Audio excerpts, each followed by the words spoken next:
الرحمن الرحيم قل إن صلاتي ونسكي ومحياي ومماتي لله رب العالمين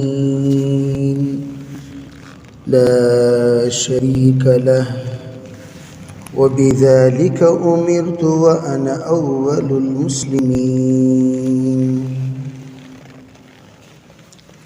سورہ انعام کی 162 اور 163 آیت ہے، جس میں اللہ جل شانہ نے مسلمانوں کو کس طریقے سے جینا چاہیے، کن عزائم کے ساتھ رہنا چاہیے، ان عزائم کا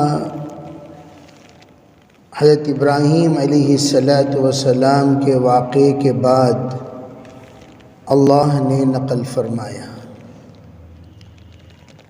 اس نقالی کا اصل منشا ہی یہ ہے کہ ہر ایمان والا وقتی طور پر اپنی زندگی کو تابعدار والی زندگی نہ بنائے، بلکہ ہمیشہ ہمیشہ اپنی زندگی میں تابعداری لائے۔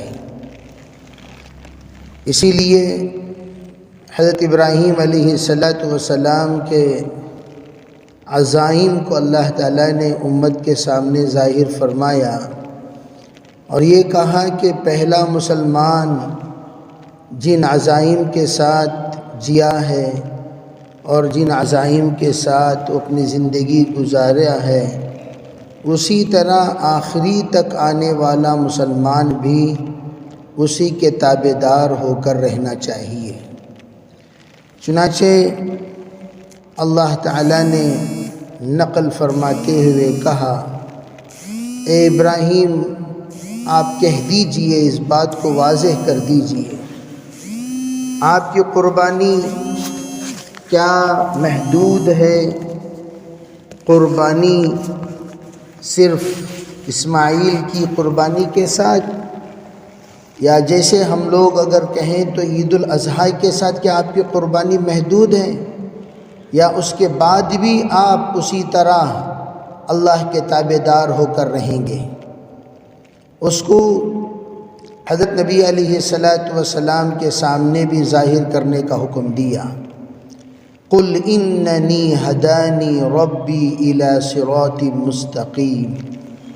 حضرت ابراہیم نے یہ بات کہی تھی، ان معی ربی سیہدین۔ حضرت ابراہیم علیہ السلام کو جب اللہ تعالیٰ نے ایک منزل بتا دیا تو حضرت ابراہیم نے یوں فرمایا، آپ کہہ دیجئے، یعنی نبی اکرم صلی اللہ علیہ وسلم کو بھی حکم ہے، حضرت ابراہیم کو بھی حکم ہے، کیا میرے پروردگار نے مجھے راستہ بتایا صراط المستقیم کا، جو راستہ ہم لوگ ہر نماز میں مانگتے رہتے ہیں، اہدنا الصراط المستقیم، وہ صراط المستقیم کا راہ اللہ نے مجھے بتایا۔ ہدانی ربی الی صراط مستقیم۔ وہ صراط المستقیم کس کو کہتے ہیں؟ دیناً قیما، وہ ایسا دین ہے جو قائم ہے اور دائم ہے، اس میں تبدیلی نہیں ہے۔ جیسے موسم کے اعتبار سے ہم لوگ بدل جاتے ہیں، کپڑے کے اعتبار سے کسی کی سرد کسی کی گرم، گرمی میں سرد کپڑے، سردی میں گرم کپڑے، لباس ہمارے بدلتے رہتے ہیں، تو دین اپنے اعتبار سے بدلتا نہیں ہے۔ 5 وقت کی نمازیں سردی میں بھی ہیں، گرمی میں بھی ہیں، بارش میں بھی ہیں، پتجھڑ میں بھی ہیں۔ ایسا نہیں ہوتا کہ دین حج کا حکم کرونا میں نہیں تھا یا دیگر اوقات میں حج کا حکم تھا، حج کا حکم تو ہمیشہ رہے گا۔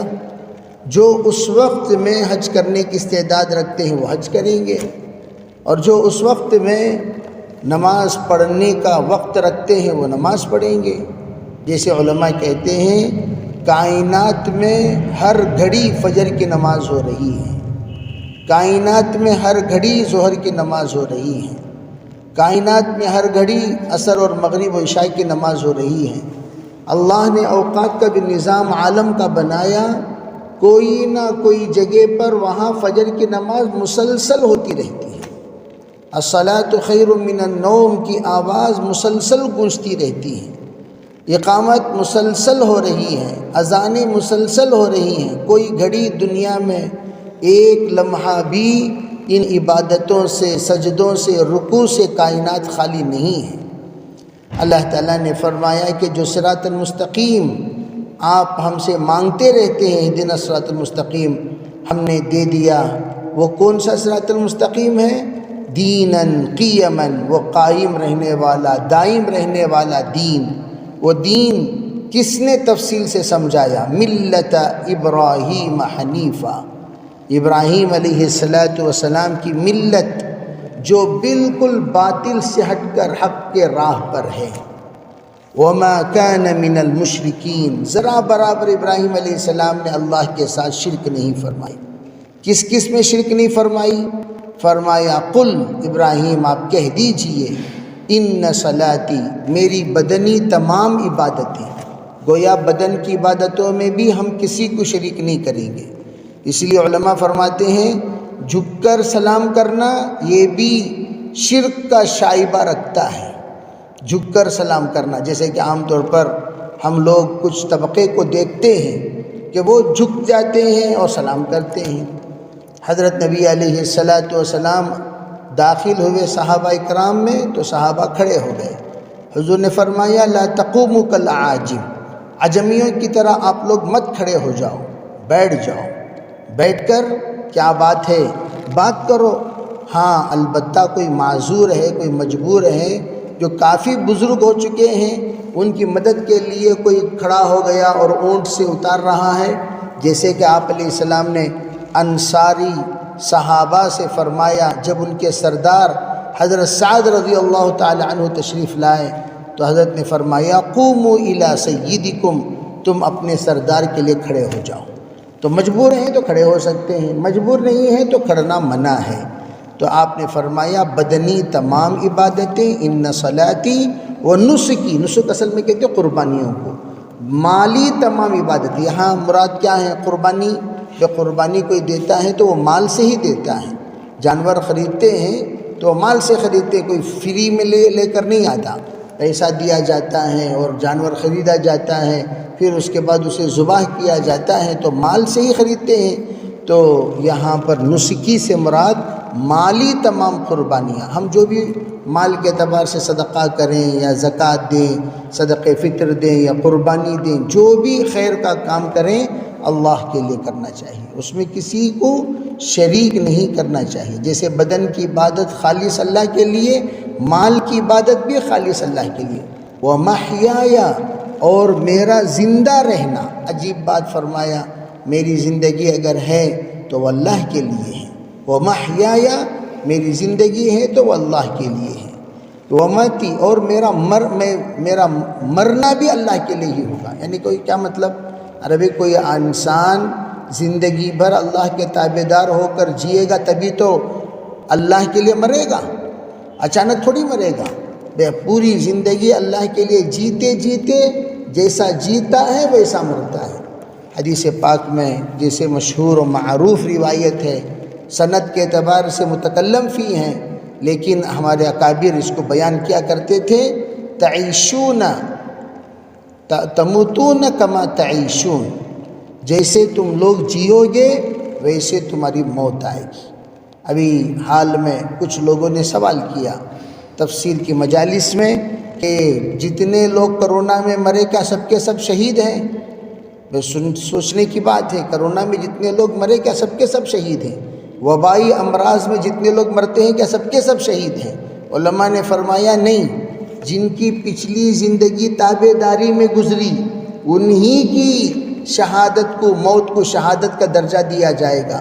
جن کی پچھلی زندگی نافرمانی میں گزری، نہ وہ توبہ کیے، نہ استغفار کیے، نہ معافی مانگے، ایسے ہی مر گئے، تو ایسے لوگوں کو شہادت کا درجہ نہیں دیا جائے گا۔ اور ہمارے یہاں عجیب ہو گیا، بھئی کوئی توبہ کیا ہی نہیں، معافی مانگا ہی نہیں، وہ گڑ گڑایا نہیں، رویا نہیں، اور ہم نے اس کو کہہ دیا بھی شہادت کی موت مرا، شہادت کی موت مرا۔ ارے بھئی پچھلی زندگی کو دیکھو اور دیکھ کر اللہ سے دعا کرو، اللہ اسے مغفرت فرمائے، لیکن فیصلہ کرنے کا کسی کو حق نہیں بنتا کہ کوئی یہ فیصلہ کرے کہ یہ شہید مرا ہے یا غیر شہید مرا ہے۔ علماء فرماتے ہیں سکوت اختیار کرنا چاہیے، انہوں سب ایسا مرے، انہوں شہید نہیں، ایسا فیصلہ سنانے کا بھی ہمیں حق نہیں بنتا، ہم خاموش ہو جائیں۔ ہاں البتہ کوئی انسان اللہ کی تابعداری میں زندگی گزار کر مرا ہے، تب اس کے سلسلے میں ہم کہتے ہیں کہ ہاں واقعتاً یہ شہادت کی موت مرا ہے۔ تو یہ اس وقت کہا جائے گا جب جیے گا اللہ کے تابعدار ہو کر اور مرے گا بھی اللہ کے تابعدار ہو کر۔ اس کو یہاں نسکی محیای و مماتی، اس سے فرمایا میرا زندہ رہنا بھی اللہ کے لیے ہوگا، میرا مرنا بھی اللہ کے لیے ہوگا۔ گویا زندہ رہنا اللہ کے لیے مطلب یعنی میں جی رہا ہوں تو اللہ کے تمام احکام کو پورا کرتے ہوئے، وفاداری کرتے ہوئے، تابعداری کرتے ہوئے، تمام احکام کو نبھاتے ہوئے جیوں گا، تاکہ موت آئے تو اللہ کی تابعداری میں، وفاداری میں آئے۔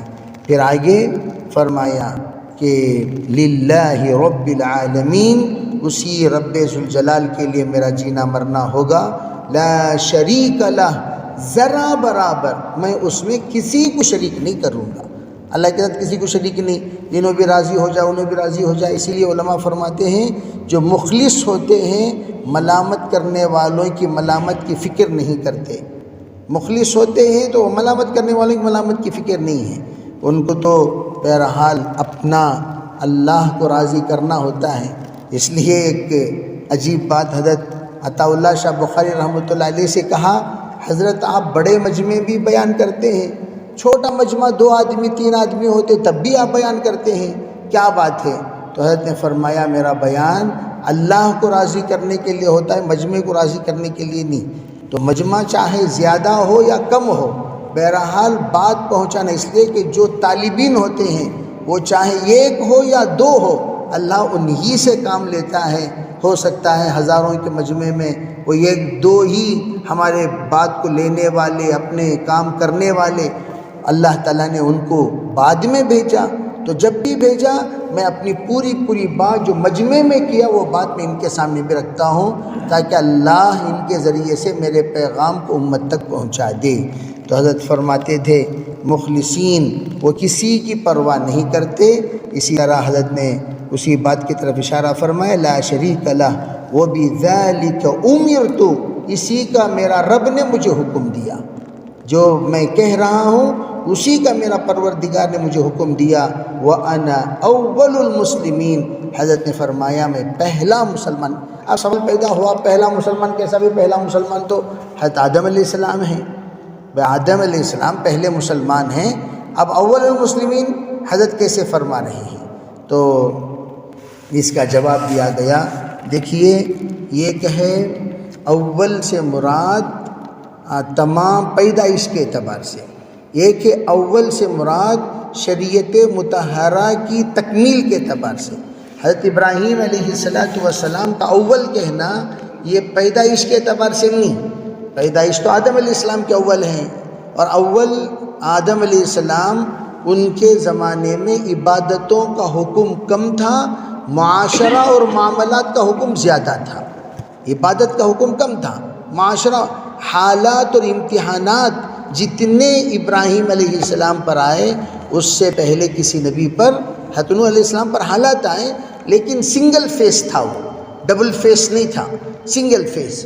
لیکن ہر جہت کے اعتبار سے جو حالات آئے وہ حضرت ابراہیم علیہ السلام پر آئے۔ تو حضرت ابراہیم علیہ السلام کہتے ہیں جیسے ان تمام حالتوں میں میں نے اللہ کے لیے جیا اور اللہ کے لیے مرنے کا مکمل عہد کیا اور میری قربانی جانی اور مالی کو اللہ کے حوالے کر دیا، اسی طریقے سے قیامت تک آنے والے تمام مسلمانوں کو چاہیے کتنے بھی حالات آئیں وہ اپنے رب کو راضی کرنے میں جمے رہیں، تذبذب ان کے عزائم میں، ارادوں میں پیدا نہ ہو۔ اس بات کو حضرت ابراہیم علیہ السلام امت کو سمجھانا چاہتے ہیں۔ حالات امت کے اوپر بھی آتے رہیں گے، نبیوں پر بھی آتے رہیں گے، جیسا میں جم کر اللہ نے مجھے جمانے کی توفیق عطا فرمایا اور میں جمع رہا نمرود کے تمام ستم اور تمام مظالم کے سامنے، اسی طریقے سے تم لوگوں کو بھی جمنا پڑے گا۔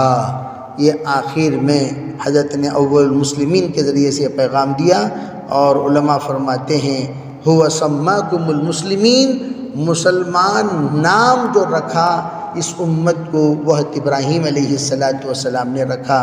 اسی لیے حضرت ابراہیم فرماتے ہیں تم لوگ کہیں ذہن میں یہ نہ بٹھا لو کہ بھئی ہم نہ مسلمان، میں سب سے پہلا میں مسلمان ہوں، یعنی ٹوٹلی تابع دار، اور اس کے بعد جتنے بھی آئیں گے سب کے سب بھی مسلمان ہی رہیں گے، یعنی وہ بھی ٹوٹلی اللہ کے تابع دار ہو کر رہیں گے، جئیں گے اور انشاءاللہ اسی حالت میں مریں گے۔ اللہ تعالی حضرت امام ابو حنیفہ رحمۃ اللہ علیہ سے کسی نے پوچھا حضرت ایمان کے ساتھ مرنے کے لیے کیا کرنا چاہیے، تو ابو حنیفہ رحمۃ اللہ علیہ نے فرمایا کہ اللہ کی دی ہوئی نعمتوں میں سب سے بڑی نعمت ایمان ہے، ایمان کا شکر ادا کرتے رہو، اللہ ایمان کو بڑھاتے بڑھاتے اس مقام تک پہنچا دے گا جہاں پر شیطان کی شیطانیت نہیں چلے گی۔ دوسری بات فرمایا اور ایمان کا شکر کیا ہے، ایمان کے تقاضے پر چلا کرو۔ ایمان کا تقاضا نماز کے اوقات میں نماز کا ہے، روزے کے اوقات میں روزے کا ہے، تو جو تقاضا جیسے قربانی کے موقع پر قربانی کا ہے، زکوٰۃ کے موقع پر زکوٰۃ کا ہے، تو جو تقاضا ایمان کا آتا ہے وہ تقاضا پورا کرو، یہ ایک بات فرمائی۔ دوسری بات یہ فرمائی کہ مغرب کی نماز کے بعد جو 2 رکعت سنت ادا کرتے ہو، اس میں پہلی رکعت میں سورہ فلق اور دوسری رکعت میں سورہ ناس کا اہتمام کیا کرو، انشاءاللہ ایمان پر خاتمے کا اللہ کی طرف سے فیصلہ ہوگا۔ اللہ تعالی عمل کی توفیق عطا فرمائے، اللہ تعالی ہمیں سبھی کو سمجھداری نصیب فرمائے۔ لک الحمد لک الشکر، اللہم صلی علی سیدنا محمد وعلی آل سیدنا محمد وبارک وسلم۔ اللہم تقبل منا ما کان صالحا واصلح لنا ما کان فاسدا، سبحان ربک رب العزة عما یصفون وسلام علی المرسلین والحمد للہ رب العالمین۔